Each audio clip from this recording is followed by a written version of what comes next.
Hola, ¿qué tal? Buen día. ¿Cómo le va, Valeria? Muchísimas gracias por este contacto.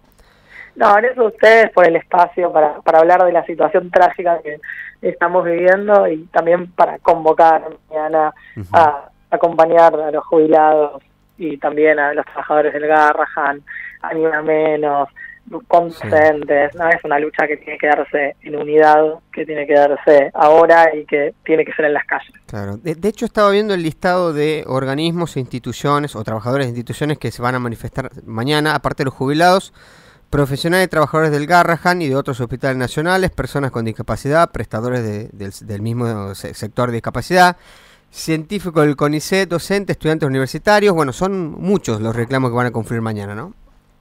Sí, me parece que eso es lo importante, ¿no? Que empecemos a confluir, que no haya sectores, que Sí. no haya reclamos corporativos, sino entender que esto es una lucha conjunta, porque están viniendo por todos los Ujú. derechos de todas las personas, por la salud, por la educación, por la ciencia pública, por la cultura. Vamos a reclamar por jubilaciones dignas, por salarios justos, por soberanía tecnológica, Ujú. por soberanía nacional en general. Están rifando el futuro de nuestra sociedad. Estamos realmente en una situación muy límite, muy límite, Sí. tanto profesionales de la salud, de la educación, como el sistema científico-tecnológico en general. Está en una situación realmente muy complicada que amenaza con hacer desaparecer a la ciencia argentina. No es una exageración. Claro. Realmente esto está pasando, la gente se está yendo a otros países que los reciben con los brazos abiertos, porque la formación que tenemos en Argentina es realmente excelente, y todo eso se está perdiendo, esos recursos humanos va a ser muy difícil volverlos a traer, reconstruir lo que se está destruyendo. Esto se parece en cierta medida a lo que pasó durante la década del 90, en la Mm. época del menemismo, pero mucho más rápido y mucho más brutal.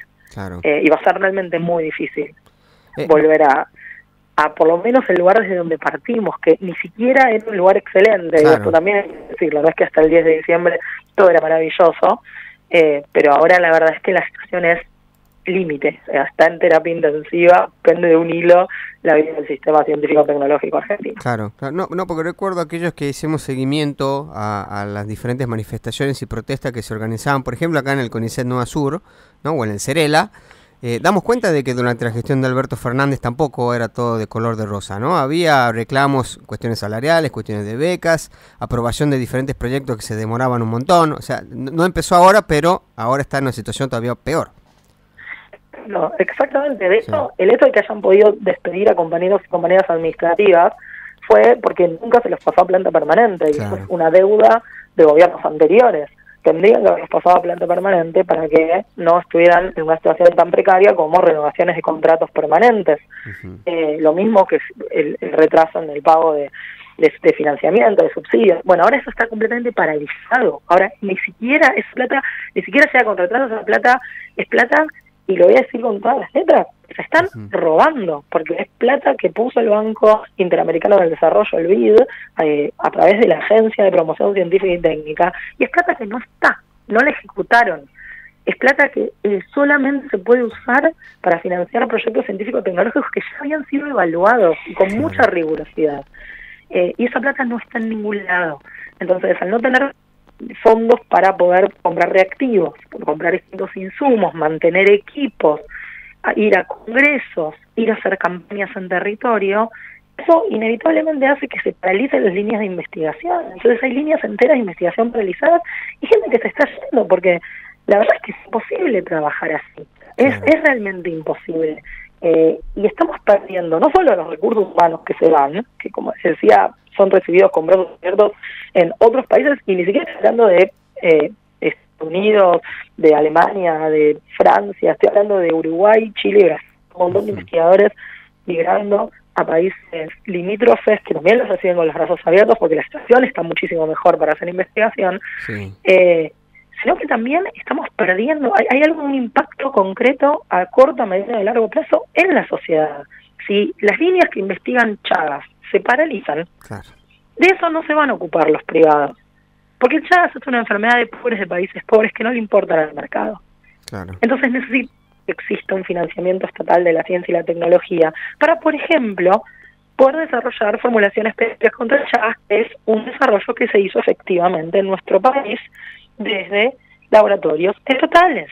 Claro. Necesitamos que haya un financiamiento de la ciencia y la tecnología para tener soberanía satelital y que haya conectividad en todo el país, Claro. para tener soberanía energética y no depender de la importación de otros países.